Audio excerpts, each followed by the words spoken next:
സകല മനുഷ്യരുടെയും പാവങ്ങൾക്കായി ക്രൂശിൽ മരിച്ച് അടക്കപ്പെട്ട് ഉയർത്തെഴുന്നേറ്റ യേശുക്രിസ്തുവിൻ്റെ നാമത്തിൽ എല്ലാവർക്കും സ്നേഹവന്ദനം. ഇന്നത്തെ നമ്മുടെ ചിന്താവിഷയം എന്ന് പറയുന്നൊരു ശകലം വ്യത്യസ്തമായ വിഷയമാണ്.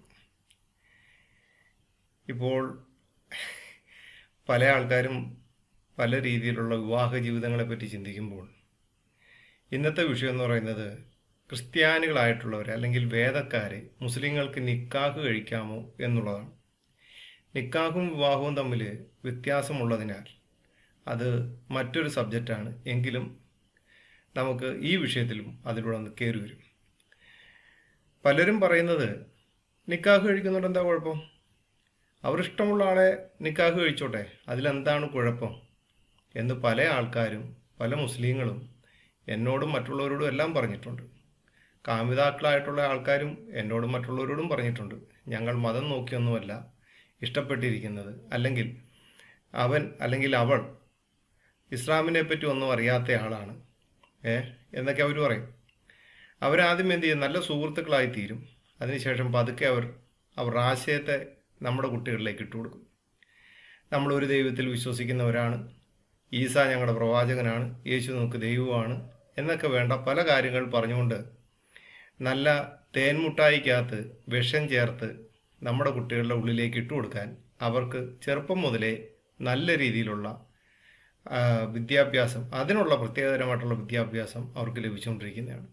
ഇതൊന്നും അറിയാതെ നമ്മുടെ കുട്ടികൾ പല രീതിയിലുള്ള കാര്യങ്ങളിലേക്ക് പോയി, നമ്മുടെ കുട്ടികളിൽ നിന്ന് മാത്രമല്ല മറ്റുള്ള വിഭാഗത്തിൽപ്പെട്ടവർ ഇത് അവരവസരം നല്ല രീതിയിൽ മുതലാക്കുന്നതാണ്.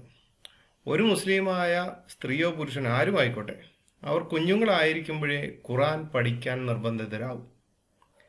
എന്നാൽ പലരും പറയുന്നത് അവർക്ക് ഖുർആനെ പറ്റി ഒന്നും അറിയത്തില്ല, അവൻ ഖുർആനെ പറ്റി അവനൊന്നും അറിയത്തില്ല, അല്ലെങ്കിൽ അവർക്ക് ഖുർആനെ പറ്റി, അത് നിങ്ങളുടെ അവരുടെ തക്കിയാണ്. അവർക്ക് തക്കി ഉപയോഗിക്കാം. അവർക്ക് കള്ളത്തരം പറയാൻ ഇസ്ലാം അനുവാദം കൊടുക്കുന്നത് കൊണ്ട് അവർക്കത് കുഴപ്പമില്ല. അവർക്കത് തക്കിയ ഉപയോഗിച്ച് അവർക്ക് മുമ്പോട്ട് തന്നെ പോകാം. ഇതിനെ അവരുടെ ഫത്തുക്കുൽ മുൻ എന്ന് പറയുന്നൊരു പുസ്തകമുണ്ട്. ഇസ്ലാം നിയമ സംഹിതയാണ്, അല്ലെങ്കിൽ ഇസ്ലാം നിയമ സംഹിത എന്നൊക്കെ പറയുന്ന ഒരു പുസ്തകമാണ്. ആ പുസ്തകത്തിൻ്റെ അകത്ത് അതിൻ്റെ പേജ് 41 പറയാണ്, പരിശീലനം എന്ന് പറയുന്ന ഒരു ഭാഗമുണ്ട് ആ പുസ്തകത്തിൽ. പേജ് 41, വിവേകമുള്ള കുട്ടികളോട് 7 വയസ്സ് തികഞ്ഞ ഉടൻ നിസ്കരിക്കാൻ കൽപ്പിക്കണം. 7 വയസ്സിന് മുമ്പേ കുട്ടി വകതിരിവ് കാണിച്ചാലും 7 വയസ്സായാലേ കൽപ്പന നിർബന്ധമാകും. ഇതിൽ ആൺ പെൺ വിവേചനമില്ല. അല്പമെങ്കിൽ കൽപ്പനയ്ക്ക് പുറമേ നിസ്കരിച്ചില്ലെങ്കിൽ ശിക്ഷിക്കുമെന്ന മുന്നറിയിപ്പും വേണം. ഭക്ഷിക്കലും ശൗചം ചെയ്യലുമൊക്കെ സ്വയം നിർവഹിക്കുന്നതാണ് കുട്ടിയുടെ വിവേകത്തിൻ്റെ ലക്ഷണം. ശർത്തുക്കളെല്ലാം പാലിച്ചുകൊണ്ട് തന്നെ നിസ്കരിക്കാനും വിട്ടുപോയ നിസ്കാരങ്ങൾ കൈവീട്ടാനും അവരെ പ്രേരിപ്പിക്കേണ്ടതാണ്. 10 വയസ്സ് തികഞ്ഞ കുട്ടി ഇക്കാര്യത്തിൽ വീഴ്ച വരുത്തിയാൽ പരുക്കേൽക്കാത്ത വിധം അടിച്ചു തന്നെ അത് നിർവഹിപ്പിക്കണം. ബ്രാക്കറ്റിൽ പിന്നെ കൊടുത്തിരിക്കുകയാണ്, 7 വയസ്സായാൽ കുട്ടിയോട് നിങ്ങൾ നിസ്കരിക്കാൻ കൽപ്പിക്കുക, 10 വയസ്സായാൽ നിസ്കരിച്ചില്ലെങ്കിൽ കുട്ടിയെ അടിക്കുക എന്ന സ്വഹീഹായ ഹദീസാണിതിന് ലക്ഷ്യം.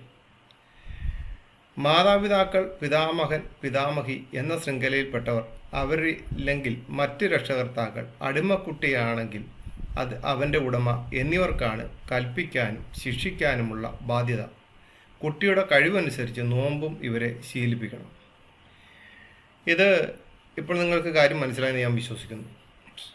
7 വയസ്സായ ഒരു കുട്ടി, അവൻ നിസ്കരിക്കാൻ അവനോട് കൽപ്പിക്കണം. 7 വയസ്സിന് മുമ്പേ കുട്ടി വകതിരിവ് കാണിച്ചാലും 7 വയസ്സായാലേ കൽപ്പന നിർബന്ധമാകും. 7 വയസ്സിന് മുമ്പേ ഉള്ള കുട്ടികൾ ചിലപ്പോൾ വകതിരിവും കാര്യങ്ങളൊക്കെ കാണിച്ചെന്ന് വരാം. പക്ഷെ ഇവിടെ പറയുകയാണ് 7 വയസ്സ് തികഞ്ഞ ഉടൻ നിസ്കരിക്കാൻ കൽപ്പിക്കണം. മനസ്സിലായോ? നിസ്കരിച്ചില്ല എന്നുണ്ടെങ്കിൽ എന്താണ്? അവന് 10 വയസ്സായിട്ട് അവൻ നിസ്കരിച്ചില്ല എന്നുണ്ടെങ്കിൽ അവനെ അടിക്കാം. അവനെ അടിച്ച് നിസ്കാരം പഠിപ്പിക്കണം. എന്നിട്ടാണ് പല ആൺകുട്ടികളും പല പെൺകുട്ടികളും നമ്മുടെയൊക്കെ എടുത്ത് സംസാരിക്കുമ്പോൾ പറയുന്നത്, അയ്യോ അവന് നിസ്കാരവും അങ്ങനെയൊന്നുമില്ല, മതത്തിലൊന്നും വലിയ ഇതില്ല. ഇത് അവരുടെ ഉള്ളിൽ കിടക്കുകയാണ്. പ്രിയ കുട്ടികളെ, പ്രിയ സുഹൃത്തുക്കളെ, 10 വയസ്സ് 7 വയസ്സ് മുതൽ അവർ മദ്രസ പഠനം തീരുന്നോടം വരെ ഭയത്തോടുകൂടിയാണ് നിൽക്കുന്നത്. ഭയങ്കര ഭയത്തോടുകൂടിയാണ് അവർ ദൈവത്തെ സ്വീകരിക്കുന്നത്. പിന്നീട് പറയുകയാണ്, 7 വയസ്സായാൽ നോമ്പ് അനുഷ്ഠിക്കാൻ കൽപ്പിക്കുക, 10 വയസ്സായിട്ടും അനുഷ്ഠിക്കുന്നില്ലെങ്കിൽ ശിക്ഷിക്കുക. ആരാധനകളിൽ പരിശീലനം നൽകുന്നതാണ് ഇതിൻ്റെ സൂത്രം. എങ്കിലേ പിന്നീട് അവർ വീഴ്ച വരുത്താതിരിക്കൂ. ആരാധനകളിൽ പരിശീലനം നൽകുകയാണ് ഇതിൻ്റെ സൂത്രം. ദൈവത്തെ ആരാധിക്കാൻ സൂത്രം ഉപയോഗിക്കുന്ന മതമേ. ദൈവത്തെ ആരാധിക്കാൻ സൂത്രം ഉപയോഗിക്കുന്ന മതമാണ് ഇവരുടെ. പിന്നീട് പറയാണ് ഇമാം അഭിപ്രായപ്പെടുന്നു, അമുസ്ലിമായ ഒരു അടിമക്കുട്ടി ഷഹാദത്ത് വചനം ഉച്ചരിച്ചാൽ നിസ്കാരം, നോമ്പ് എന്നിവ നിർവഹിക്കാൻ ആ കുട്ടിയോട് കൽപ്പിക്കണം. അടി കൂടാതെയുള്ള പ്രേരണ മതി. പ്രായപൂർത്തിയായ ശേഷം ആ കുട്ടിക്ക് നന്മയോട് അഭിമുഖീകരിക്കാൻ വേണ്ടിയാണിത്. നിയമപരമായി ഇതിന് തടസ്സമാണുള്ളതെങ്കിലും ഭയങ്കര നിയമ തടസ്സങ്ങളൊക്കെ ഉണ്ട്. പക്ഷേ ഇസ്ലാമിൻ്റെ കാര്യത്തിൽ നോക്കുമ്പോൾ അത് അവർക്കവിടെ പ്രശ്നമുള്ള കാര്യമല്ല. നിഷിദ്ധ കാര്യങ്ങളിൽ നിന്ന് കുട്ടിയെ തടയുക, ദന്തശുദ്ധീകരണം പോലുള്ള സുന്നത്തായ കാര്യങ്ങളുടെ മതപരമായ കാര്യങ്ങൾ പഠിപ്പിക്കുകയും പ്രേരിപ്പിക്കുകയും ചെയ്യുക എന്നിവയൊക്കെ രക്ഷിതാക്കളുടെ കടമയാണ്. കുട്ടി പൂർണ്ണ വിവേകത്തോടെ പ്രായപൂർത്തിയായല്ലാതെ ഇവരുടെ ഈ ബാധ്യത തീരുകയില്ല. ഖുറാനും മതചിട്ടകളുമൊക്കെ പഠിക്കാൻ ആവശ്യമായ ചെലവ് കുട്ടിക്ക് സ്വത്തുണ്ടെങ്കിൽ അതിൽ നിന്നെടുക്കാം. ഇല്ലെങ്കിൽ പിതാവ് വഹിക്കണം, അതുമില്ലെങ്കിൽ മാതാവ്. ബാലികയായ ഒരു വധുവിനെ കുറിച്ച് ഇമാം പറഞ്ഞത് അവർക്ക് മാതാപിതാക്കളുണ്ടെങ്കിൽ മേൽപ്പറഞ്ഞ പഠന പരിശീലനങ്ങളുടെ എല്ലാം ബാധ്യത അവർക്കാണെന്നാണ്. അവരില്ലെങ്കിലും ഭർത്താവിനും ഇക്കാര്യത്തിൽ വേണ്ടി വന്നാൽ ഭർത്താവിന് അവളെ അടിക്കൽ നിർബന്ധവുമാണ്. അവൾ കുട്ടിയല്ല, മുതിർന്നവളാണെങ്കിൽ പോലും അടിച്ച് പഠിപ്പിക്കണമെന്നാണ് ജമാലുൽ ഇസ്ലാം ഇബ്നുൽ ബിസ്രി വ്യക്തമാക്കിയത്. ദമ്പതികൾക്കിടയിൽ അസ്വാരസ്യം ഉണ്ടാവില്ലെങ്കിൽ മാത്രം ശിക്ഷിച്ചാൽ മതിയെന്ന് ശൈഖുനായും അസ്വാരസ്യമുണ്ടായാലും ഇല്ലെങ്കിലും ശിക്ഷിക്കേണ്ടതാണെന്ന് ഇമാം സർക്കശിയും പറഞ്ഞിട്ടുണ്ട്. അടുത്തത് രക്ഷിതാക്കളുടെ പ്രഥമ ബാധ്യത. നമ്മുടെ നബി മുഹമ്മദ് ജനിച്ചതും പ്രവാചകത്വം ലഭിച്ചതും മക്കയിലാണെന്നും മദീനയിലാണ് വഫാത്തായി മറവു ചെയ്യപ്പെട്ടതെന്നും പഠിപ്പിക്കൽ രക്ഷകർത്താക്കളുടെ പ്രഥമ ബാധ്യതയാണെന്ന് കർമ്മശാസ്ത്ര പണ്ഡിതന്മാർ പറഞ്ഞിട്ടുണ്ട്. നിസ്കരിക്കാൻ കൽപ്പിക്കുന്നതിനേക്കാൾ മുമ്പേ ഇത് ചെയ്തിരിക്കണമെന്നാണ് പണ്ഡിതപക്ഷം. എൻ്റെ താഴെ ഒരു കാര്യം എഴുതി വച്ചിരിക്കുകയാണ്. പ്രായപൂർത്തിക്ക് ശേഷം അവൻ അമുസ്ലിമായിരിക്കാനുള്ള സാധ്യത പരിഗണിക്കുന്നത് കൊണ്ടാണ് ഇത് നിയമവിധേയമല്ലാത്തത്. നിങ്ങൾ ഈ പറഞ്ഞ പുസ്തകം കേരളക്കരയിൽ ഒട്ടാകെ അല്ലെന്നുണ്ടെങ്കിൽ അത്യാവശ്യം ഇസ്ലാമിക ഡിബേറ്റും കാര്യങ്ങളും ഒക്കെ ആയിട്ട് നടക്കുന്നവർക്ക് ഈ പുസ്തകം അറിയാമെങ്കിലും ഇസ്ലാമിക പണ്ഡിതന്മാർക്ക് ഈ പുസ്തകം ചിലപ്പോൾ അറിയത്തില്ലായിരിക്കും. ഈ പുസ്തകമൊക്കെ ഏകദേശം കേരളക്കരയിൽ അല്ലെങ്കിൽ വാട്സപ്പ്, ക്ലബ് ഹൗസ് ഈ മേഖലയിലൂടെയൊക്കെ ഈ പുസ്തകം ഇപ്പോൾ എല്ലാവർക്കും സുപരിചിതമായ പുസ്തകമാണ്. കുൽമുയിൻ എന്ന് പറയുന്നത് ഇസ്ലാം നിയമ സംഹിത എന്ന് പറയും, അവരുടെ കർമ്മശാസ്ത്ര പുസ്തകമാണ്. ഈ പുസ്തകത്തിൽ 7ാമത്തെ വയസ്സ് മുതൽ ആ പെൺകുട്ടിയെ ആൺകുട്ടിയെയും ഇസ്ലാമിൻ്റെ കർമ്മങ്ങൾ അടിച്ച് പഠിപ്പിക്കാൻ തുടങ്ങുകയാണ്. നിസ്കാരം എന്ന് പറയുന്നത്, നോമ്പെന്ന് പറയുന്നത്, അതെല്ലാം ചെറുപ്പകാലത്തിലെ അവരുടെ ഉള്ളിലേക്ക് ഭയമായിട്ട് ഇട്ടു കൊടുത്തിരിക്കുന്ന കാര്യം മരിക്കുവോളം അവർ മറക്കുവോ? അത് ഏത് എക്സ് മുസ്ലിം ആണെങ്കിലും ആരാണെങ്കിലും അവരുടെ ഉള്ളിൽ അതൊരു ഭയമായിട്ട് കിടക്കുക തന്നെ ചെയ്യും. പിന്നെ പ്രഥമ ബാധ്യതയായിട്ട് രക്ഷകർത്താക്കളുടെ ബാധ്യത എന്താണെന്ന് നമ്മൾ വായിച്ചു. ഇവിടെയെല്ലാം വളരെ വ്യക്തമായിട്ട് നിങ്ങളൊരു കാര്യം മനസ്സിലാക്കുക. ചൊട്ടയിലെ ചില ചുടല വരെ എന്ന് പറഞ്ഞതുപോലെ അവരുടെ ജീവിതത്തിൽ ഈ ഒരു ഭയപ്പാട് മാറുകയില്ല. എങ്ങനെ മാറാൻ സാധിക്കും? 7 വയസ്സെന്ന് പറയുമ്പോൾ ഒന്ന് ചിന്തിച്ചു നോക്കി. ആ 7ാമത്തെ വയസ്സ് മുതൽ അവർക്ക് ശിക്ഷണത്തോടുകൂടി തന്നെ മദ്രസാ പഠനത്തിലൂടെ എല്ലാം നടക്കുമ്പോൾ അവർക്ക് ഖുർആനൊന്നും അറിയത്തില്ല എന്ന് നമ്മളടുത്ത് എന്ന് പറയുമ്പോൾ ഒന്ന് മനസ്സിലാക്കണം. പല ആൾക്കാരുമായിട്ടുള്ള സംസാരത്തിന് അവർക്ക് ഇതിനെപ്പറ്റി ഖുർആനൊന്നും അറിയത്തില്ല, അവരങ്ങനൊന്നുമല്ല ഇങ്ങനൊന്നുമല്ല എന്നൊക്കെ വന്ന് പറയുമ്പോൾ ചിന്തിക്കുക, അവർക്ക് ചെറുപ്പകാലം മുതലേ ഇതിന് തക്കതായിട്ടുള്ള പഠന പരിശീലന കാര്യങ്ങളെല്ലാം ലഭിച്ചിട്ടുണ്ട്. ഇതിനെപ്പറ്റി ഖുർആനെ പറ്റിയും ഹദീസിനെ പറ്റിയും ഖുർആൻ്റെ അകത്തുള്ള ആയത്തുകളെ പറ്റിയും എങ്ങനെയായിരിക്കണം മറ്റുള്ളവർ ഇടപെടേണ്ടത് എന്നുള്ളതെല്ലാം വളരെ വ്യക്തമായിട്ട് നമുക്കറിയാമല്ലോ. അതേപോലെ തന്നെയാണ് MM അക്ബറിനുമായിട്ടൊരു ഇൻ്റർവ്യൂ നടക്കുമ്പോൾ, അല്ലെങ്കിൽ ഈ സ്കൂളുമായിട്ടുള്ള വിഷയം തന്നെ നമുക്കറിയാം. എത്രാം ക്ലാസ്സിൽ പഠിക്കുന്ന കുട്ടിയോടാണ് സാറയെ മതം മാറ്റണം എന്നുള്ള വിഷയം പഠിപ്പിക്കാൻ വേണ്ടി അതിൻ്റെ അകത്ത് വെച്ചിരുന്നത് എന്നുള്ളതും നിങ്ങൾക്ക് വളരെ വ്യക്തമായിട്ട് അറിയാമല്ലോ. ഇനി ഒരു ഇസ്ലാമിക ദാവാ പ്രവർത്തകൻ, നിച്ചോട്ടൂത്തുകാരൻ്റെ തന്നെയാണ്, അദ്ദേഹം പറയുന്ന വോയിസ് ഒന്ന് കേട്ടു നോക്കാം. ധാർമ്മികമായ വിശുദ്ധി കാത്തു സൂക്ഷിക്കുന്ന അടക്കവും ഒതുക്കവുമുള്ള ജൂത ക്രിസ്ത്യൻ സ്ത്രീകളെ വേണമെങ്കിൽ ഒരു മുസ്ലിം പുരുഷനെ വിവാഹം കഴിക്കാവുന്നതാണ് എന്നാണ് അതിൻ്റെ ഫിഖ്. അതേസമയം തിരിച്ച് ഒരു മുസ്ലിം പെൺകുട്ടിയെ ഒരിക്കലും ഒരു ജൂത പുരുഷനോ ഒരു ക്രിസ്ത്യൻ പുരുഷനോ കല്യാണം കഴിച്ചു കൊടുത്തുകൂടാ. അത് ഇസ്ലാമികമായി നിഷിദ്ധമാണ്. കാരണം എപ്പോഴും കുടുംബത്തിൽ തീരുമാനങ്ങൾ എടുക്കുന്നത് പുരുഷനായിരിക്കും. അവിടേക്കൊരു മുസ്ലിം പെൺകുട്ടിയെ പറഞ്ഞയച്ചാൽ അവളുടെ ആദർശത്തിനും വിശ്വാസത്തിനുമെല്ലാം ഒരുപാട് തരത്തിലുള്ള പ്രയാസങ്ങൾ വരും. എന്നാൽ നേരെ തിരിച്ചാകുമ്പോൾ പുരുഷന് തീരുമാനങ്ങൾ എടുക്കാനും നിയന്ത്രിക്കുവാനും കഴിയുന്നത് കൊണ്ട് പലപ്പോഴും ഈ രീതിയിലുള്ള പ്രശ്നങ്ങൾ ഇല്ലാത്തത് കൊണ്ടായിരിക്കാം പരിശുദ്ധ ഖുർആൻ അത് അനുവദിച്ചത് എന്നാണ് മനസ്സിലാകുന്നത്. വോയിസ് നിങ്ങൾ കേട്ടുമല്ലോ. എല്ലാം ഇങ്ങോട്ട് ഇൻകമിങ് മാത്രമേ ഉള്ളൂ അവർക്ക് കേട്ടോ, ഔട്ട് ഗോയിങ് ഇല്ല. ഇൻകമിങ് മാത്രമേ ഉള്ളൂ. അതാണ് ഈ ലവ് ജിഹാദൊന്നും പറയാൻ പറ്റത്തില്ലല്ലോ. അപ്പോൾ പിന്നെ അത് വലിയ പ്രശ്നമാണ്. വേണ്ട, നമുക്കത് വേണ്ട. ഈ മുട്ടായി കൊടുക്കുന്ന ഇടപാടുന്ന മുട്ടായിപ്പണി എന്ന് പറയും. മുട്ടായിപ്പണി ഇങ്ങനെയാണ്. കവറ് വേണ്ടല്ലോ, അകത്തുള്ളോ മതിയല്ലോ എന്ന് പറഞ്ഞ പോലെ ഇങ്ങോട്ടിങ്ങ് വന്നാൽ മതി, കവറ് ആരും എടുത്തുകൊണ്ട് പോയിക്കോട്ടെ. ആ ഒരു സിസ്റ്റത്തിലൂടെയൊക്കെയാണ് ഇവരുടെ യാത്രകൾ. എന്ന് വെച്ച് കഴിഞ്ഞാൽ ഇൻകമിങ് മാത്രമുള്ള ഔട്ട് ഗോയിങ് ഇല്ല. ഒരു ദാവാപ്രവർത്തകൻ പറയുകയാണ്. നിങ്ങളൊന്ന് ചിന്തിച്ചു നോക്കിയേ.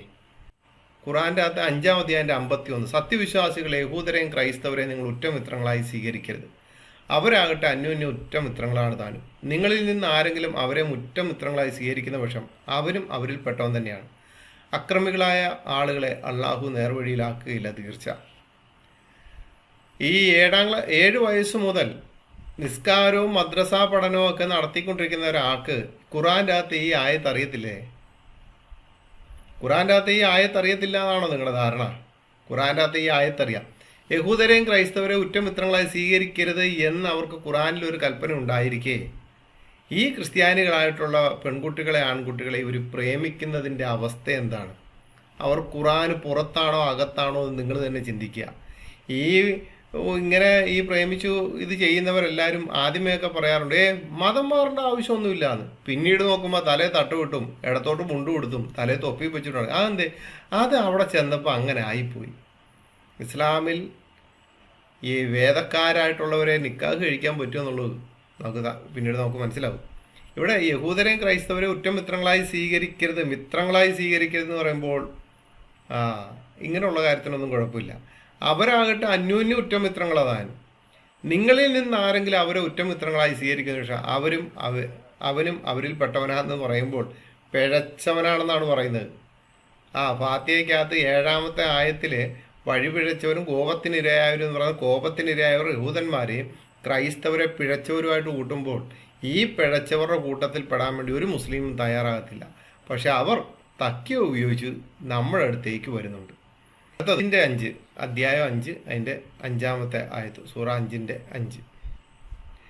എല്ലാ വസ്തുക്കളും ഇന്ന് നിങ്ങൾക്ക് അനുവദിക്കപ്പെട്ടിരിക്കുന്നു. വേദം നൽകപ്പെട്ടവരുടെ ഭക്ഷണം നിങ്ങൾക്ക് അനുവദനീയമാണ്. നിങ്ങളുടെ ഭക്ഷണം അവർക്കും അനുവദനീയമാണ്. സത്യവിശ്വാസികളിൽ നിന്നുള്ള പതിവ്രതകളായ സ്ത്രീകളും നിങ്ങൾക്ക് മുമ്പ് വേദം നൽകപ്പെട്ടവരിൽ നിന്നുള്ള പതിവ്രതകളായ സ്ത്രീകളും നിങ്ങൾക്ക് വിവാഹമൂല്യം നൽകിക്കഴിഞ്ഞിട്ടുണ്ടെങ്കിൽ നിങ്ങൾക്ക് അനുവദിക്കപ്പെട്ടിരിക്കുന്നു. നിങ്ങൾ വൈവാഹിക ജീവിതത്തിൽ ഒതുങ്ങി നിൽക്കുന്നവരായിരിക്കണം. വ്യഭിചാരത്തിൽ ഏർപ്പെടുന്നവരാകരുത്. രഹസ്യവേഴ്ചക്കാരെ സ്വീകരിക്കുന്നവരുമാകരുത്. സത്യവിശ്വാസത്തെ ആരെങ്കിലും തള്ളിക്കളയുന്ന പക്ഷം അവൻ്റെ കർമ്മം നിഷ്ഫലമായി കഴിഞ്ഞു. പരലോകത്ത് അവൻ നഷ്ടം പറ്റിയവരുടെ കൂട്ടത്തിലായിരിക്കുകയും ചെയ്യും. 5-ന്റെ 5. ഈ ആയത്ത് വെച്ചുകൊണ്ടാണ് ഇവർ വേദക്കാരിൽപ്പെട്ട സ്ത്രീകളെ നിക്കാഹ് കഴിക്കാൻ പല വഴികളും സ്വീകരിക്കുന്നത്. പല വഴികളും അവർ സ്വീകരിക്കും. കാരണം ഈ തക്കിയ ഇവർക്കൊരു ഇതുണ്ടല്ലോ. കാരണം ഈ യഹൂദരെയും ക്രൈസ്തവരെയും ഉറ്റമിത്രങ്ങളായി സ്വീകരിക്കരുത് എന്ന് പറയുന്ന ആയത്ത് കിടക്കെ ഇവർ വന്നിട്ട് വേദക്കാരായിട്ടുള്ള സ്ത്രീകളെ നിക്കാഹ് കഴിക്കാൻ അനുവദിക്കപ്പെടും. കാരണം തക്ക എന്ന് പറയുന്നവരുടെ കൂടപ്പിറപ്പാണ്. ചതി ഇവരുടെ കൂടപ്പിറപ്പാണ്. അള്ളാഹു വഞ്ചകനാണ്. പിശാച് തന്ത്രശാലിയാന്ന് ബൈബിളിൽ പറയുമ്പോൾ ഖുറാനിൽ അള്ളാഹു തന്ത്രം പ്രയോഗിക്കുന്നതിന് മെച്ചപ്പെട്ടവനാന്ന് പറഞ്ഞു. അപ്പോൾ അള്ളാഹുവിൽ വിശ്വസിക്കുന്നവർ തന്ത്രം പ്രയോഗിക്കുക എന്നുള്ളത് മെച്ചം തന്നെയാണ്, ഉറപ്പുള്ള കാര്യം തന്നെയാണ്. എന്നാൽ ഇസ്ലാമിക പണ്ഡിതന്മാർ ഈ ആയത്തും പ്രകാരം പറയുന്നത് എന്താണെന്നറിയോ? ഇബ്നു ഉമർ പറയുകയാണ്, യേശു തൻ്റെ കർത്താവ് എന്ന് പറയുന്നതിനേക്കാൾ വലിയ ബഹുദൈവത്തെ ഏതാണെന്ന് എനിക്കറിയില്ല. പശുവിൻ്റെ അധ്യായത്തിൻ്റെ അത് 221 വെച്ചുകൊണ്ടാണ് പറയുന്നത്. ഇബ്നു ഉമർ എന്ന് പറയുന്നത് ഇവരുടെ പണ്ഡിതൻ പറയുകയാണ്. ഇനി അത്വ എന്ന് പറയുന്ന ഒരു പണ്ഡിതൻ പറയും, ഇങ്ങനെ പറഞ്ഞതായി നിവേദനം: വേദക്കാരികളെ വിവാഹം ചെയ്യാനുള്ള അനുമതി അക്കാലത്തേക്ക് മാത്രം പരിമിതമായുള്ളതായിരുന്നു. മുസ്ലിം സ്ത്രീകളുടെ കുറവായിരുന്നു കാരണം. ഇപ്പോൾ മുസ്ലിം സ്ത്രീകൾ ധാരാളമുള്ളതിനാൽ അതിൻ്റെ ആവശ്യം അവശേഷിക്കുന്നില്ല. അതിനാൽ ഇപ്പോൾ ഇളവില്ലെന്ന് തീർച്ച. ഈ 2024 ഒരു പണ്ഡിതനല്ല ഈ അത്വ എന്ന് പറയുന്നത്, ആദ്യകാല പണ്ഡിതനാണ്. ഇനി ഷാഫി ഇമാം പറയുന്നത് വേദക്കാരിയായ അടിമ സ്ത്രീ വിവാഹം കഴിച്ചുകൂടാ, കാരണം അവിശ്വാസം, അടിമത്വം എന്നീ ന്യൂനതകൾ അവളിൽ സമ്മേളിച്ചു എന്നതാണ്. പണ്ഡിതന്മാർക്ക് ഇസ്ലാമിൽ വളരെ പ്രാധാന്യമുണ്ട്. പണ്ഡിതന്മാർ വളരെ പ്രാധാന്യത്തോടെ സംസാരിക്കുന്ന ആൾക്കാരുമാണ്. ഇതിൻ്റെ അകത്ത് വളരെ വ്യക്തമായിട്ട് 3 പണ്ഡിതൻ, ഇത് ഇമാൻ റാസിയുടെ തഫ്സീർ എടുത്ത് നോക്കിക്കഴിഞ്ഞാൽ അതിൻ്റെ അകത്ത് കാണാം. മലയാള പരിഭാഷ ഇമാൻ റാസിയുടെ തഫ്സീർ ഇഷ്ടംപോലെ ഇപ്പോൾ കിട്ടാനുണ്ട്, നിങ്ങൾ മേടിച്ച് വായിച്ചു കഴിഞ്ഞാൽ കാണാം. ഇവിടെ വളരെ വ്യക്തമായിട്ട് പറയുകയാണ് അടിമ സ്ത്രീ വിവാഹം കഴിച്ചുകൂടാ. അതുകൂടാതെ ഒരു പണ്ഡിതൻ പറയാണ് ധാരാളം മുസ്ലിം സ്ത്രീകൾ ഇപ്പോൾ ഉള്ളതിനാൽ ഇപ്പോൾ അനുവദിക്കുന്നില്ല. ഏത് കാലഘട്ടത്തിലാണ് അദ്ദേഹം ജീവിച്ചിരുന്നത്? അന്ന് പറഞ്ഞിരിക്കുന്ന കാര്യം ഇന്ന് പറയാണ്. പല ആൾക്കാർ ഇത് ഒന്നും അറിയത്തില്ല എന്നൊക്കെ നിങ്ങളുടെ മുമ്പിൽ വന്ന് കള്ളത്തരം പറയുമ്പോൾ ഒരു കാര്യം, ഇവർക്ക് ഇസ്ലാമിക പണ്ഡിതന്മാരെ പറ്റി, ഇസ്ലാമിനെ പറ്റി, മറ്റുള്ള കാര്യങ്ങളും വളരെ വ്യക്തമായിട്ട് അറിയാം. പലരും ചതിക്കുഴിയിൽ വീണു പോവുകയാണ്. അത് നിങ്ങൾ മനസ്സിലാക്കുക. പലരും ചതിക്കുഴിയിൽ വീണു പോയിക്കൊണ്ടേയിരിക്കുകയാണ്. നിങ്ങളത് മനസ്സിലാക്കണം. ഇല്ല എന്നുണ്ടെങ്കിൽ വലിയൊരു അപകടത്തിലേക്കാണ് പോയിക്കൊണ്ടിരിക്കുന്നത് എന്ന് ഓർമ്മപ്പെടുത്തുകയാണ്. അതുകൂടാതെ സൊഹീഹുൽ ബുഖാരി ബുക്ക് 67 ഹദീസ് നമ്പർ 28 പറയാണ്, അബൂ ഹുറൈറ നിവേദനം: നബി അരുളി, 4 കാര്യങ്ങൾക്ക് വേണ്ടിയാണ് ഒരു സ്ത്രീയെ വിവാഹം ചെയ്യപ്പെടാറുള്ളത്: കുലമഹിമ, സൗന്ദര്യം, ധനം. എന്നാൽ നീ മതമുള്ളവളെ കരസ്ഥമാക്കിക്കൊള്ളുക, അല്ലാത്ത പക്ഷം നിനക്ക് നാശം. 4 കാര്യത്തിലാണ് ഒരു സ്ത്രീയെ വിവാഹം ചെയ്യപ്പെടാറുള്ളത്. ഈ 4 കാര്യത്തിൽ ഒന്ന് കുലമഹിമ, സൗന്ദര്യം, ധനം. എന്നാൽ നീ മതമുള്ളവളെ കരസ്ഥം. മതം എന്ന് വെച്ചാൽ ഇസ്ലാം മാത്രമാണ്. ഇസ്ലാം ഉള്ളവളെ മാത്രം, മതത്തിൽ നിൽക്കുന്നവളെ മാത്രം നിക്കാഹ് ചെയ്യാൻ വേണ്ടി അധികാരം കൊടുത്തിരിക്കുക, അല്ലെങ്കിൽ നിനക്ക് നാശമായിരിക്കും എന്ന് പറഞ്ഞിരിക്കേ, എന്തിനാ ദാവാ കുഞ്ഞുങ്ങളെ നിങ്ങൾ ഈ കുട്ടികളെ ഇറക്കി ഈ പരിപാടി ചെയ്തുകൊണ്ടിരിക്കുന്നത്? എന്നിട്ട് നിങ്ങൾ പറയുന്ന ഒരു കാര്യമാണ് സത്യം മനസ്സിലാക്കി വന്നു. എവിടെ സത്യം മനസ്സിലാക്കി വന്നു? എവിടെ സത്യം മനസ്സിലാക്കി വന്നു എന്നാണ് പറയുന്നത്? അറിയേണ്ട രീതിയിൽ നിങ്ങൾ സത്യം മനസ്സിലാക്കി കൊടുക്കുന്നുണ്ടോ അവർക്ക്? ഉണ്ടോ? ഉണ്ടെന്നുണ്ടെങ്കിൽ ഒരു കാര്യം ചെയ്യും, എനിക്ക് കുറച്ച് കാര്യങ്ങൾ, എനിക്ക് കുറച്ച് സത്യം അറിയാൻ താല്പര്യമുണ്ട് ഇസ്ലാമിൽ നിന്ന്. പറ്റിയ ആരെങ്കിലും ഉണ്ടെന്ന് പറയാം. കുറച്ച് കാര്യങ്ങൾ സത്യം അറിയണം. തർക്കത്തിനോ വാദത്തിനോ ഈ ഒച്ചപ്പാടും ബഹളവും എടുത്തിട്ട് തന്ന ഖുറാൻ തിരിച്ചു മേടിച്ചുകൊണ്ട് പോകുന്ന ആൾക്കാരൊന്നും ആയിരിക്കരുത്. കുറച്ച് സത്യങ്ങൾ എനിക്കറിയണം. ഖുറാനിൽ നിന്ന് തെളിവുകളുടെ അടിസ്ഥാനത്തിൽ എനിക്ക് തിരിച്ച് മറുപടി തരാം. ഊഹാപോഹങ്ങളൊന്നും പാടില്ല. അങ്ങനെ ഉണ്ടായിരിക്കാം, ഇങ്ങനെ ഉണ്ടായിരിക്കാം, അതായിരിക്കാം, അതൊന്നുമല്ല. ഊഹാപോഹങ്ങളിലല്ല, വ്യക്തമായിട്ടുള്ള തെളിവുകളുടെ അടിസ്ഥാനത്തിൽ എനിക്ക് മറുപടി തരാൻ പറ്റുന്ന ആരെങ്കിലും ഉണ്ടെങ്കിൽ സത്യം ഒന്നറിയാൻ വേണ്ടി, അത്രേ ഉള്ളൂ. ഇനി ഫത്ഹുൽ അകത്ത് എൻ്റെ പേജ് 457 അകത്തൊരു കാര്യം പറയുന്നുണ്ട്. വേദക്കാരുമായിട്ടുള്ള വിവാഹം എന്ന് പറയുന്നൊരു ഭാഗമാണ്. വധു മുസ്ലിമോ ശുദ്ധ വേദക്കാരിയോ ആകല നിർബന്ധനയാണ്.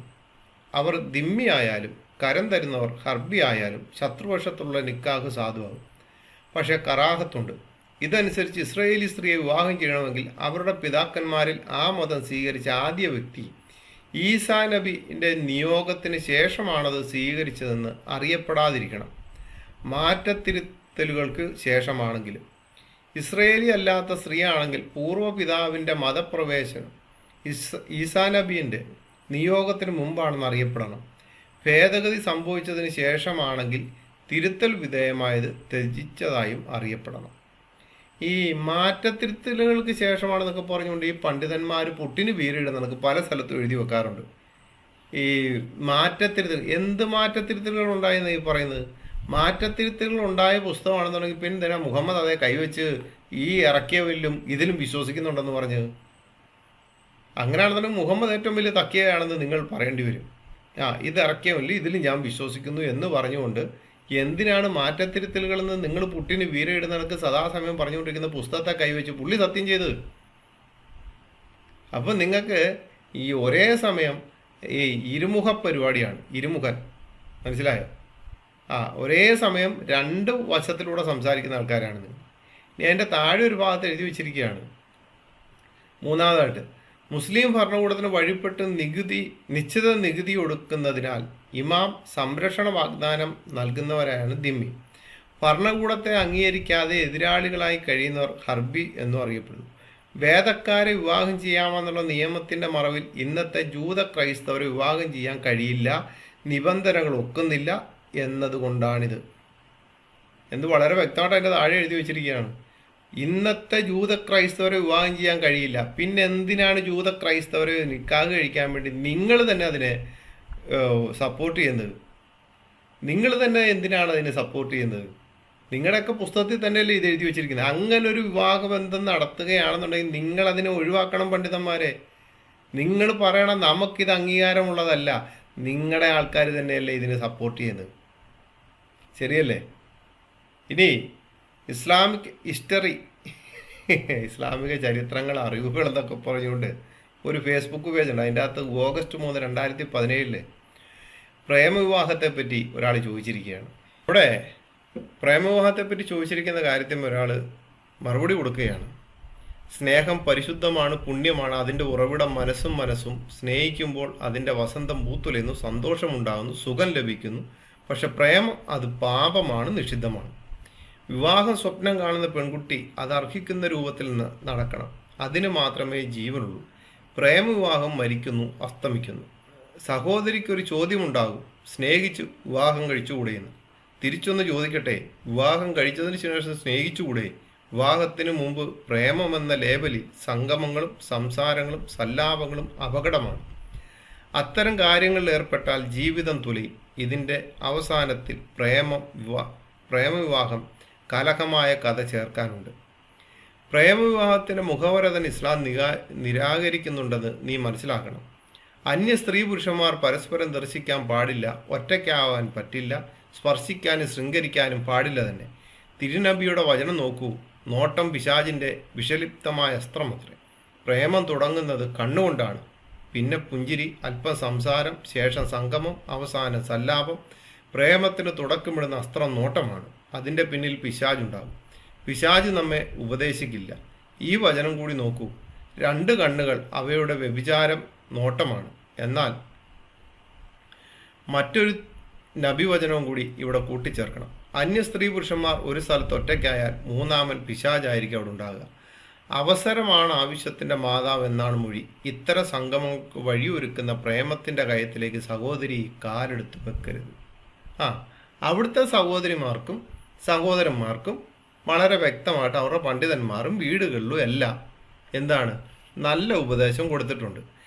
ഈ ക്രിസ്ത്യാനി വിഭാഗത്തിൽപ്പെട്ട അച്ചടക്കമുള്ള വീട്ടുകാരെ അവർ നല്ല രീതിയിൽ വളർത്തുന്ന കുട്ടികളായ നിങ്ങൾ അല്ലെന്നുണ്ടെങ്കിൽ ഈ മറ്റുള്ളവർ ഇവർക്ക് കിട്ടിയിരിക്കുന്ന മതപരമായിട്ടുള്ള എല്ലാ വിദ്യാഭ്യാസങ്ങളും അവർ മറ്റുള്ളവരോട് എടുത്തുകൊണ്ടിരിക്കുകയാണ്. നിങ്ങളതിൽ കാലുവഴുതി വീണുകൊണ്ടും ഇരിക്കുകയാണ്. അവിടെ ചെന്ന് കഴിഞ്ഞാലോ നീ ചിലവർ പറയും നമുക്കങ്ങ് രജിസ്റ്റർ വിവാഹം നടത്തിയാലോ. രജിസ്റ്റർ വിവാഹം ഇസ്ലാമിൽ അനുവദനീയമല്ല. ഇസ്ലാമിൽ അനുവദനീയമല്ലാത്തൊരു കാര്യമാണ് രജിസ്റ്റർ വിവാഹം.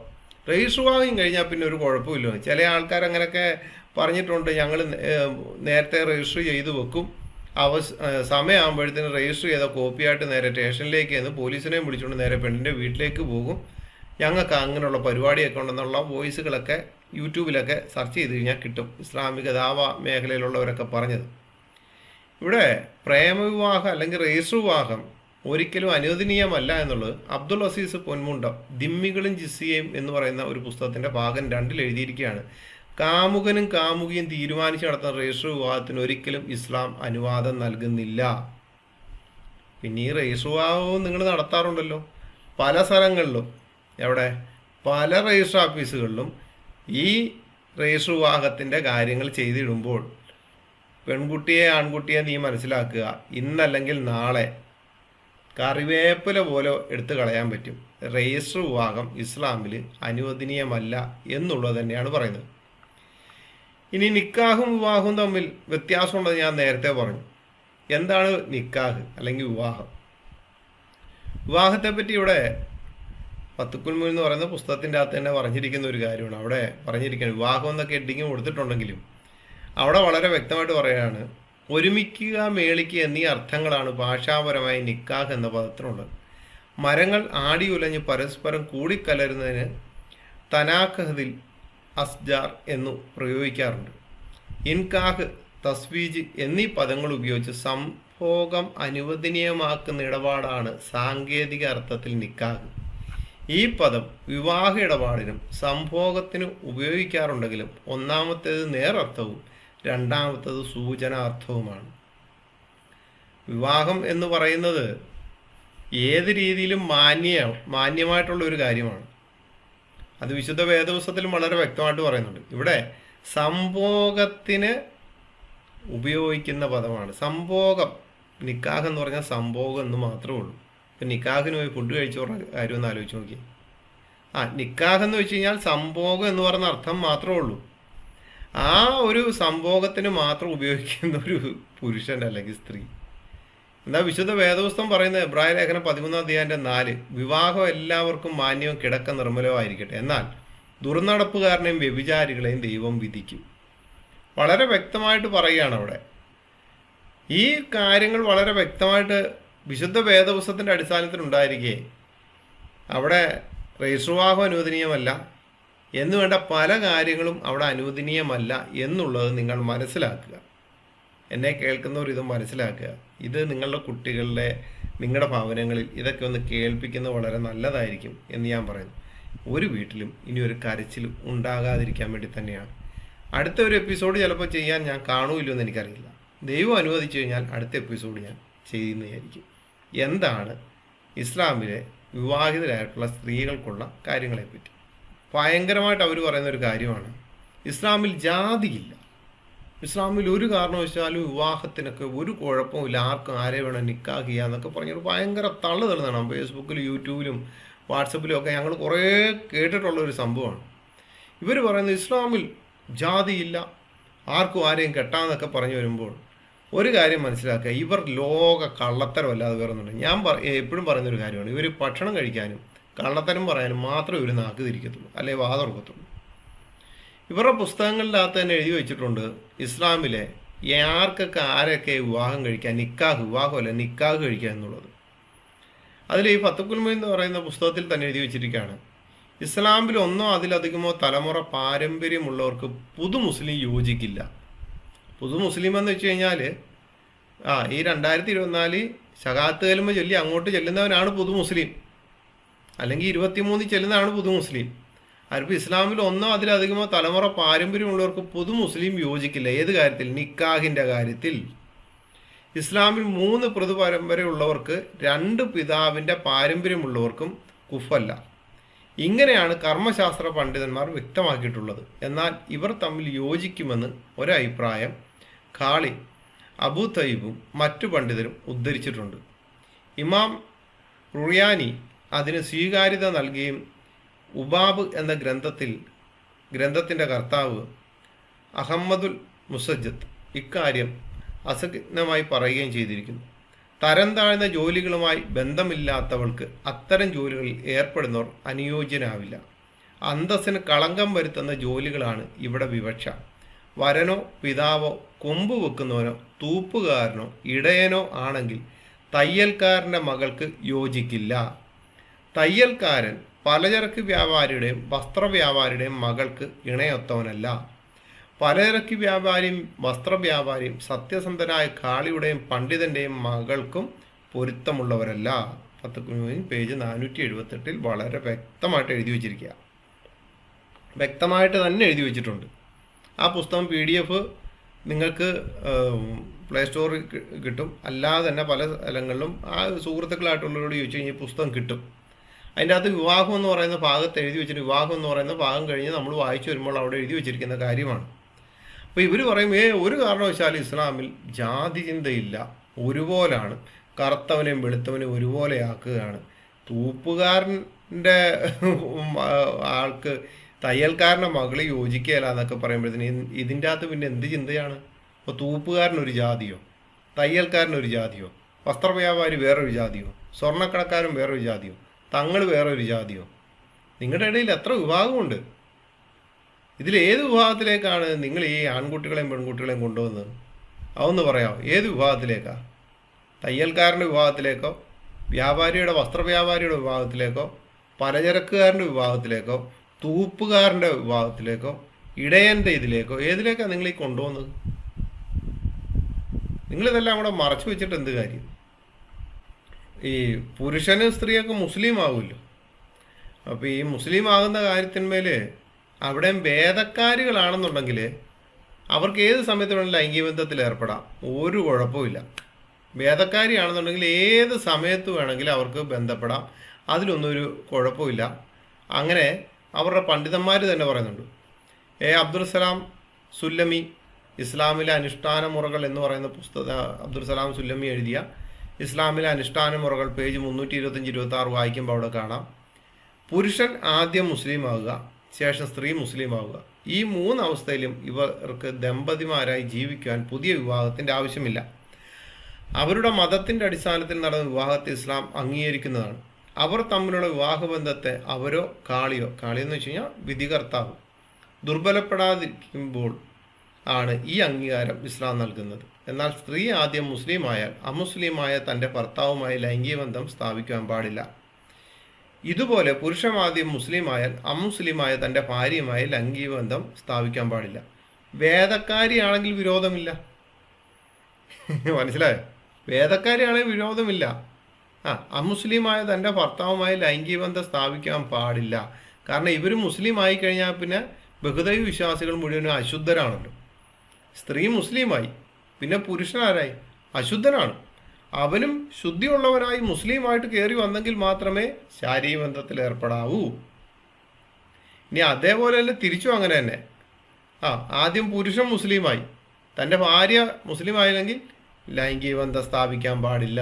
കാരണം അഥവാ ഇവക്കത് സാധിക്കുന്നില്ലെന്നുണ്ടെങ്കിൽ അടുത്ത ആളെ നിക്കാഹ് ചെയ്യാം ഉടനെ.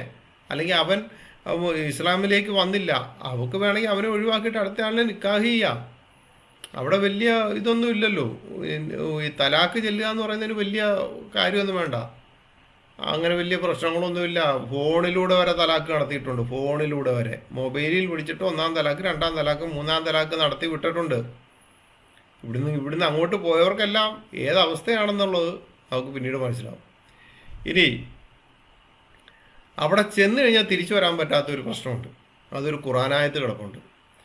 9:23 സത്യവിശ്വാസികളെ നിങ്ങളുടെ പിതാക്കളും നിങ്ങളുടെ സഹോദരങ്ങളും സത്യവിശ്വാസത്തെക്കാൾ സത്യനിഷേധത്തെ പ്രിയങ്കരമായി കരുതുകയാണെങ്കിൽ അവരെ നിങ്ങൾ രക്ഷകർത്താക്കളായി സ്വീകരിക്കരുത്.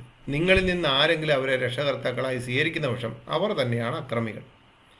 ഇതിനെപ്പറ്റി നോക്കുകയാണെങ്കിൽ സത്യവിശ്വാസികളെ എന്ന് വിളിച്ചിരിക്കുന്നത് മുസ്ലിങ്ങളെയാണ്. അപ്പോൾ സത്യവിശ്വാസികൾ എന്ന് വെച്ചാൽ ഇവിടുന്ന് ശകാത്ത് കലിമ ചൊല്ലി അങ്ങോട്ട് പോയിരിക്കുന്ന ആരും ആയിക്കോട്ടെ, അവരവിടെ ചെല്ലുമ്പോൾ സത്യവിശ്വാസികളാണ്. നിങ്ങളുടെ പിതാക്കളും നിങ്ങളുടെ സഹോദരങ്ങളും സത്യവിശ്വാസത്തെക്കാൾ എന്ന് വെച്ച് കഴിഞ്ഞാൽ ഈ ചെറുക്കനോ പെണ്ണോ പെട്ടുപോയിരിക്കുന്ന ആ വിശ്വാസമാണല്ലോ ഇപ്പോൾ അവരുടെ സത്യവിശ്വാസം. ആ സത്യവിശ്വാസത്തെക്കാൾ സത്യനിഷേധത്തെ പ്രിയങ്കരമായി കരുതുകയാണ്. ഏതാ സത്യനിഷേധം? ഈ ഇസ്ലാം എന്ന് പറയുന്ന സത്യവിശ്വാസത്തെക്കാൾ സത്യനിഷേധമാണല്ലോ. ഈ സത്യവിശ്വാസമായി നിൽക്കുന്ന ഇസ്ലാമിനേക്കാൾ വലിയ പ്രശ്നമാണല്ലോ. അതിനെ സത്യമായിട്ട് ഉൾക്കൊണ്ടില്ലെങ്കിൽ പിന്നെ സത്യനിഷേധമാണ്. അങ്ങനെ അവരെ കരുതാൻ അവരെ നിങ്ങൾ രക്ഷകർത്താക്കളായി സ്വീകരിക്കരുത്. 18 വയസ്സ് വരെ, 20 വയസ്സ് വരെ, 25 വയസ്സ് വരെ ഇങ്ങനെ സ്നേഹിച്ച് പരിപാലിച്ച് വളർത്തിയ ആൾക്കാരെ അങ്ങോട്ട് ചെന്ന് കഴിഞ്ഞാൽ പിന്നെ രക്ഷകർത്താക്കളായി സ്വീകരിക്കരുത്. നിങ്ങളിൽ നിന്ന് ആരെങ്കിലും അവരെ രക്ഷകർത്താക്കളായി സ്വീകരിക്കുന്ന പക്ഷം അവർ തന്നെയാണ് അക്രമികൾ. ഇവരുടെ കൂട്ടത്തിൽപ്പെട്ട ഒരു വിഭാഗം തന്നെയാണ് കാദിയാനികൾ എന്ന് പറയുന്നത്. അവരുടെ വീട്ടിലൊരു മരിപ്പുണ്ടായാൽ ആ മരിപ്പിൻ്റെ സ്ഥലത്ത് പോലും ചെല്ലരുത്, മയ്യത്തിനെ നിസ്കരിക്കാൻ പോലും ചെയ്യരുത്. ഒരു സുന്നി പണ്ഡിതൻ പറയുന്നുണ്ട്, ഒരു മുജാഹിദ് മരിച്ചെന്നറിഞ്ഞാൽ ആ പരിസരത്ത് പോലും അവരെ കാണാൻ വേണ്ടി പോകരുത്. അത്രയ്ക്ക് സ്നേഹബന്ധം ഉള്ളപ്പോഴാണ് ഇവിടെ ഇതിന് സത്യവിശ്വാസികളെ, മുസ്ലിങ്ങളെ, അള്ളാഹുവിനെ ദൈവമായി, മുഹമ്മദിനെ പ്രവാചകനായി അംഗീകരിച്ച ടീമുകളെ അവർ പിന്നെ സത്യവിശ്വാസികളാണ്. അപ്പോൾ ഈ ചെന്നിരിക്കുന്ന ആൾക്കിൻ്റെ ആരുമായിക്കോട്ടെ, അവരുടെ മാതാപിതാക്കൾ ഈ സത്യവിശ്വാസത്തെക്കാൾ സത്യനിഷേധത്തെ, ഇപ്പോൾ കുറേ ആൾക്കാർ പറയുന്നുണ്ട്, ഞാൻ മുസ്ലിമായി എങ്കിലും എൻ്റെ മമ്മി ക്രിസ്ത്യാനിയാണ്, എൻ്റെ പപ്പ ക്രിസ്ത്യാനിയായിട്ട് നിൽക്കുന്നു, എൻ്റെ അപ്പൻ ഹിന്ദുവായിട്ട് നിൽക്കുന്നു, അമ്മ ഹിന്ദുവായിട്ട് നിൽക്കുന്നു, ഞാൻ അവരെ സ്നേഹിക്കുന്നുണ്ട്. നിനക്ക് എങ്ങനെ സ്നേഹിക്കാൻ പറ്റും? നിങ്ങൾക്കൊന്നും സ്നേഹിക്കാൻ പറ്റത്തില്ല. ഇസ്ലാമിന് പുറത്തുള്ള ഒരു മനുഷ്യനെ നിങ്ങൾക്ക് സ്നേഹിക്കാൻ പറ്റത്തില്ല. സ്നേഹിക്കാൻ പറ്റുമെന്നുണ്ടെങ്കിൽ ഒന്ന് കാണിച്ചു, ഖുറാനിൽ നിന്നൊന്ന് കാണിക്കുക. ഖുറാൻ്റെ അകത്ത് ഒന്ന് പോലെ 114 അധ്യായമുള്ള ഖുറാൻ്റെ ആയത്തിൻ്റെ അകത്ത് അള്ളാഹു മുഹമ്മദിനോട് നേരിട്ട് എവിടെയാണ് പറഞ്ഞിരിക്കുന്നത് സത്യവിശ്വാസി അല്ലാത്തവരെ നിങ്ങൾ സ്നേഹിക്കണം എന്ന് പറഞ്ഞിരിക്കുന്ന ഒരു ആയത്ത്? സത്യവിശ്വാസി എന്ന് വെച്ചാൽ ഇസ്ലാം അല്ലാത്ത മുസ്ലിം അല്ലാത്തവരെ നിങ്ങൾ സ്നേഹിക്കണം. കരുണ കാണിക്കണം, കാരുണ്യം കാണിക്കുന്നില്ല, സ്നേഹിക്കണം. കാരുണ്യവും സ്നേഹവും തമ്മിൽ വ്യത്യാസമുണ്ട്. സ്നേഹിക്കണമെന്ന് പറഞ്ഞിരിക്കുന്ന ഒരു ഭാഗം ഉണ്ടെങ്കിൽ ഒന്ന് കാണിച്ചിരുന്നത് നല്ലതായിരിക്കും. ഇനി ഇവിടുന്ന് അങ്ങോട്ട് ചെല്ലുന്ന പല ആൾക്കാരും, പല പെൺകുട്ടികളും അവിടെ കൃഷിയിടമാണ്. രണ്ടിൻ്റെ പശു 223 പറയാണ്, നിങ്ങളുടെ ഭാര്യമാർ നിങ്ങളുടെ കൃഷിയിടമാകുന്നു. അതിനാൽ നിങ്ങൾ ഇച്ഛിക്കും വിധം നിങ്ങൾക്ക് നിങ്ങളുടെ കൃഷിയിടത്തിൽ ചെല്ലാവുന്നതാണ്. നിങ്ങളുടെ നന്മയ്ക്ക് വേണ്ടത് നിങ്ങൾ മുൻകൂട്ടി ചെയ്തു വെക്കേണ്ടതുമാണ്. നിങ്ങൾ അള്ളാഹുവെ സൂക്ഷിക്കുകയും അവനുമായി നിങ്ങൾ കണ്ടുമുട്ടേണ്ടതുണ്ടെന്ന് അറിഞ്ഞിരിക്കുകയും ചെയ്യുക. സത്യവിശ്വാസികൾക്ക് നീ സന്തോഷ വാർത്ത അറിയിക്കുക. ഇവിടുന്ന് അങ്ങോട്ട് വലിയ രാജകീയ പദം, പക്ഷെ നീ ഒരു കൃഷിയിടമായിട്ടാണ് ചെല്ലുന്നത്. ആ കൃഷിയിടം അവന് പ്രയോജനപ്പെടാത്തതാണെന്നുണ്ടെങ്കിൽ പുറത്തേക്ക് പോകാം, പുള്ളിക്ക് അടുത്തതിനെ സ്വീകരിക്കാം. കാരണം 4-ൽ 1 കൃഷിയിടമായിട്ടാണ് ചെല്ലുന്നത്. 4-ൽ 1 കൃഷിയിടം, മനസ്സിലായോ? 4-ൽ 1 കൃഷിയിടമായിട്ടാണ് നീ അങ്ങോട്ട് കടന്നു ചെല്ലുന്നത്. ഇനി 4-ൽ 1 കൃഷിയിടമാകാതെ 1 കൃഷിയിടമായിട്ട് മാത്രം ജീവിക്കുന്നവരുണ്ടെങ്കിൽ അവർ മുഹമ്മദിൻ്റെ കാഴ്ചപ്പാടിൽ, മുഹമ്മദിൻ്റെ പഠിപ്പീരിൽ അവനൊരു മുസ്ലിം അല്ല. കാരണം ഏറ്റവും കൂടുതൽ ഭാര്യമാരുള്ളവരാണ് ഇസ്ലാമിലെ ഏറ്റവും ശ്രേഷ്ഠനായിട്ടുള്ള വ്യക്തി എന്നാണ് ഹദീസിൻ്റെ അകത്ത് കിടക്കുന്നത്. അങ്ങനെ പറഞ്ഞിരിക്കെ ഒരു ഭാര്യയിൽ മാത്രം നിൽക്കുന്നവൻ എങ്ങനെ ഇസ്ലാമിൻ്റെ അടിയുറച്ച വിശ്വാസിയാവും? കാരണം മുഹമ്മദ് പറഞ്ഞിരിക്കുന്ന എൻ്റെ വാക്കുകളെ അനുസരിച്ചില്ല എന്നുണ്ടെങ്കിൽ എന്താണ്? നിങ്ങൾ എന്നിൽ പെട്ടവനല്ല എന്ന് തന്നെയാണ് പറഞ്ഞിരിക്കുന്നത്. മനസ്സിലായോ? എൻ്റെ വാക്കുകളെ, എൻ്റെ പ്രവൃത്തികളെ നിങ്ങൾ അനുസരിച്ചില്ല എന്നുണ്ടെങ്കിൽ എന്നിൽ പെട്ടവനല്ല എന്ന് തന്നെയാണ് പറഞ്ഞിരിക്കുന്നത്. അങ്ങനെ പറഞ്ഞിരിക്കെ നിങ്ങൾ ഒരു കൃഷിയിടമായിട്ടാണ് അവിടെ ചെല്ലുന്നത്. ഈ 4 കൃഷിയിടം എന്ന് പറഞ്ഞാൽ ഞാൻ പറയാം. അധ്യായം 4 അധ്യായം 3, അനാഥകളുടെ കാര്യത്തിൽ നിങ്ങൾക്ക് നീതി പാലിക്കാനാവില്ലെന്ന് നിങ്ങൾ ഭയപ്പെടുകയാണെങ്കിൽ മറ്റു സ്ത്രീകളിൽ നിന്ന് നിങ്ങൾ ഇഷ്ടപ്പെടുന്ന 2, 3, 4 പേരെ വിവാഹം ചെയ്തുകൊള്ളുക. എന്നാൽ അവർക്കിടയിൽ നീതി പുലർത്താനാവില്ലെന്ന് നിങ്ങൾ ഭയപ്പെടുകയാണെങ്കിൽ ഒരുവളെ മാത്രം വിവാഹം കഴിക്കുക. അല്ലെങ്കിൽ നിങ്ങളുടെ അധീനതയിലുള്ള അടിമ സ്ത്രീയെ ഭാര്യയെപ്പോലെ സ്വീകരിക്കുക. അനാഥകളുടെ കാര്യത്തിൽ നിങ്ങൾക്ക് നീതി പാലിക്കാൻ നിങ്ങൾ ഭയപ്പെടുകയാണെങ്കിൽ 2, 3, 4 പേരെ നിക്കാഹ് ചെയ്യാം. വിവാഹം എന്നൊക്കെ ഇവിടെ എഴുതി വെച്ചിരിക്കുന്നതാണെന്ന്, നിക്കാഹാണ് അവിടെ. നിക്കാഹാണ്. ഈ പരിഭാഷ കൂടി വരുംതോറും ഇവർക്ക് വാക്കുകൾ ഓരോരുത്തരും അങ്ങോട്ട് ചോദിക്കാൻ തുടങ്ങിയതിന് ശേഷം പരിഭാഷകളിൽ മാറ്റം വരുത്തി ഇവിടെ വരെ എത്തിയിട്ടുണ്ട്. നിച്ചോ ട്രൂത്തുകാർ ഇറക്കിയിരിക്കുന്ന ഈ ഫ്രീ ഖുറാനുണ്ട്, ഫ്രീ ആയിട്ട് ഓരോരുത്തർക്ക് ഓരോ സ്ഥലത്തേക്കുണ്ട്. ആ ഖുറാനും അവർ തന്നെ നാളുകൾക്ക് മുമ്പ് ഇറക്കിയ വലിയ ഖുറാനോടെ വെച്ച് നോക്കിക്കഴിഞ്ഞാൽ ഒത്തിരി ആയത്തുകൾ അതിൻ്റെ അകത്ത് വെള്ള പൂശി വെച്ചിട്ടുള്ളത് നിങ്ങൾക്ക് കാണാം. എന്തിനാ? ഫുട്നോട്ടിൽ വരെ വെള്ള പൂശി വെച്ചിട്ടുണ്ട്. അപ്പോൾ ഈ 4-ൽ 1 കൃഷിയിടമായിട്ട് ചെല്ലുന്ന നിന്നോട് ഞാൻ ചോദിക്കുകയാണ്, ഏക ഭാര്യയുടെ ഭർത്താവായി, ഏക ഭർത്താവിൻ്റെ ഭാര്യയായി ജീവിക്കുന്നതാണോ നല്ലത്? അല്ലെങ്കിൽ ഇന്നല്ലെങ്കിൽ നാളെ എൻ്റെ ഇക്ക പൊന്നിക്ക, എൻ്റെ മുത്തിക്ക നാളെ ഒരുത്തിയും കൊണ്ട് വരും, അങ്ങനെ 3 എണ്ണത്തിനെയും കൊണ്ട് വരും. ഇത് ഇസ്ലാം മതത്തിൻ്റെ നിയമമാണെന്ന് പറഞ്ഞു കഴിഞ്ഞാൽ വേറെ ഒന്നും പറയാനില്ല. അവിടെ അനുസരിച്ച് അടിമപ്പെട്ട്, അല്ലെങ്കിൽ അടിമയായിട്ടാണല്ലോ പോകുന്നത്, ഒന്നുകൂടെ അടിമപ്പെട്ട് ജീവിക്കുക എന്നുള്ളതല്ല, അതിലൊരു സംഭവമില്ല. ഇനി ഇവിടെ മാത്രമല്ല കേട്ടോ, പരലോകത്തേക്ക് ചെല്ലുന്ന ഭർത്താവിനും അല്ലെങ്കിൽ ഈ പുയ്യാപ്പിളയ്ക്ക് ഇവിടെ മാത്രമല്ല, അവിടുന്ന് ഒരു അതിഥി മാത്രമാണ് ഈ 4 ഭാര്യമാരുടെ അടുത്തേക്കും 4 ബീവികളുടെ അടുത്തേക്കും വന്നിരിക്കുന്നത്. പുള്ളി ഇവിടുത്തുകാരനൊന്നുമല്ല, ഈ ഭൂമിയിൽ താമസിക്കുന്ന ഒരു മുസ്ലിമും ഇവിടുത്തുകാരനല്ല. പുള്ളി ഒരു വിസിറ്റിംഗ് വിസയ്ക്ക് വേണ്ടി ഇങ്ങോട്ട് വന്നിരിക്കുകയാണ്, തിരിച്ചങ്ങോട്ട് പോകും. കാരണം ഇവിടെ ഇസ്ലാമിലെ സ്ത്രീകളെ വേണേൽ അടിക്കാം. അത് കർത്താവ് അനുവദിച്ചാൽ അടുത്ത എപ്പിസോഡ് ചെയ്യുന്നതായിരിക്കും. ഇവിടെ ഒരു ഹദീസ് ഇങ്ങനെ പറയുകയാണ്, തിർമിദിയിലാണ്. മുആദ് ഇബ്നു ജബലിൻ നബി പറഞ്ഞു, ഒരു സ്ത്രീയും ഇഹലോകത്ത് തൻ്റെ ഭർത്താവിനെ ഉപദ്രവിക്കരുത്. അപ്പോൾ ഹൂറുകളിൽപ്പെട്ട അയാളുടെ ഭാര്യ പറയും, നീ അദ്ദേഹത്തെ ഉപദ്രവിക്കരുത്, അള്ളാഹു നിന്നെ ശപിക്കട്ടെ. നിന്റെ അടുക്കൽ ഒരു അതിഥി മാത്രമാണ് അദ്ദേഹം, നീയുമായി വിട്ടുപിരിഞ്ഞ അദ്ദേഹം എൻ്റെ അടുത്ത് വരാനായിട്ടുണ്ട്. കേട്ടാ? ഇവിടെ 4 ഹൂറികള്, അവിടെയുള്ള ഹൂറികളുണ്ടല്ലോ, ഇദ്ദേഹത്തെ ഭൂമിയിലേക്ക് അയച്ചിരിക്കുകയാണ്. അവിടെ ടെൻഷനായിട്ടിരിക്കുകയാണ് ഹൂറികൾ. ഈ എൻ്റെ പുയ്യാപ്പിള എപ്പോൾ തിരിച്ചു കയറി വരും? കാരണം ഇവിടെ ഉപദ്രവിക്കാൻ പാടില്ല, ഭാര്യയെ ഉപദ്രവിക്കാൻ പാടില്ല, ഭാര്യ അദ്ദേഹത്തെ വിഷമിപ്പിക്കാൻ പാടില്ല, ഒന്നും ചെയ്യാൻ പാടില്ല. കാരണം അങ്ങനെ കാണും ചെയ്ത് അള്ളാഹു നിന്നെ ശപിക്കും. കാരണം നിന്റെ അടുക്കൽ പുള്ളി ഒരു അതിഥി മാത്രമാണ്. ഒരു വിസിറ്റിംഗ് വിസയ്ക്ക് വന്നിരിക്കുന്ന ഒരു അതിഥി മാത്രമാണ്. ഈ പാശ്ചാത്യരെ അറിയാമല്ലോ, 6 മാസം ജോലി, 6 മാസം വിസിറ്റിംഗ് അതിഥിയായിട്ട് പല രാജ്യങ്ങൾ കറങ്ങുന്ന പോലെ ഇദ്ദേഹം അവിടുന്ന് ഇവിടെ വന്നിരിക്കുകയാണ്. പിന്നെ തിരിച്ചങ്ങോട്ട് ചെല്ലും, ഉടനെ ചെല്ലണം. അപ്പോൾ അതുകൊണ്ട് അദ്ദേഹത്തെ ഉപദ്രവിക്കാൻ പാടില്ല, മനസ്സ് വിഷമിപ്പിക്കാനും ഒന്നും പാടില്ല. അള്ളാഹു നിന്നെ ശപിക്കും. ഒരു അതിഥി മാത്രമാണ്. 72 ഹൂറികളുടെ കെട്ടിയവനായിട്ടുള്ള പുയ്യാപ്പള ഭൂമിയിലേക്ക് വന്ന് ബാക്കി 4 1 2 ഒക്കെ നിക്കാഹ് ചെയ്ത് ഇവിടെ ജീവിക്കുന്നു. അതിഥി മാത്രമാണ്. ഇവിടുന്ന് നേരെ തിരിച്ചു ചെല്ലണം. എപ്പോഴാ? മുൻകീറിൻ്റെ നക്കീറിൻ്റെ ഒക്കെ അടി മേടിച്ച് വശം കെട്ടി 8 നില പൊട്ടി അവിടെ ചെല്ലാനുള്ളതാണ്. അപ്പോൾ ഈ 4-ൽ 1 ജീവിക്കാനാണ് നിങ്ങളുടെ വിധി എന്ന് പറയുന്നത്. ഇതേ അവസ്ഥ തന്നെയാണ് പുരുഷന്മാരുടെ അവസ്ഥ. ഇവിടുന്ന് അങ്ങോട്ട് ചെല്ലുന്നത് കേട്ടോ. അവരെ ഏത് കൂട്ടത്തിലാണ് ഇപ്പോൾ എടുത്തതെന്നൊന്ന് പറയണേ. തയ്യക്കാരൻ്റെ കൂട്ടത്തിലാണോ, ഒസാൻ്റെ കൂട്ടത്തിലാണോ, ഏത് കൂട്ടത്തിലാണ് ഇപ്പോൾ എടുത്തതെന്ന് പറയണേ. എന്നാൽ വിശുദ്ധ വേദോസം പറയണേ, എഫേസ്യ ലേഖനം 5:32-33, ഈ മർമ്മം വലിയത്, ഞാൻ ക്രിസ്തുവിനെയും സഭയെ ഉദ്ദേശിച്ചത്രേ പറഞ്ഞു. എന്നാൽ നിങ്ങളും അങ്ങനെ തന്നെ ഓരോരുത്തരും താൻ്റെ ഭാര്യയെ തന്നെപ്പോലെ തന്നെ സ്നേഹിക്കണം, ഭാര്യയോ ഭർത്താവിനെ ഭയപ്പെടേണ്ടതാണ്.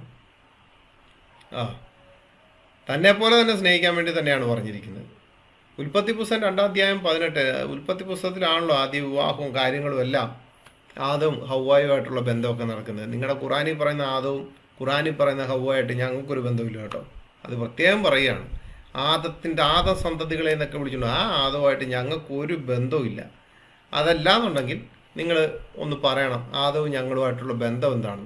ഞാൻ പറയാം, ആദവും നിങ്ങളുമായിട്ട് ഞങ്ങൾ വിശ്വസിക്കുന്ന വിശുദ്ധ വേദപുസ്തകത്തിലെ ആദവുമായിട്ട് നിങ്ങൾക്ക് യാതൊരുവിധ ബന്ധവുമില്ല, ഹവ്വായുമായിട്ട് നിങ്ങൾക്ക് യാതൊരുവിധ ബന്ധവുമില്ല.